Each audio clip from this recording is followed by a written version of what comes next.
İsmail bak av bahane. Bak doğada. Burada yiyorum.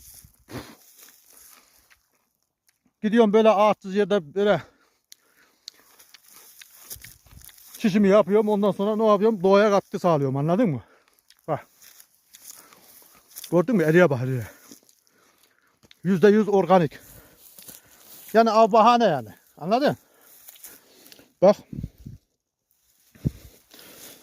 Ne güzel.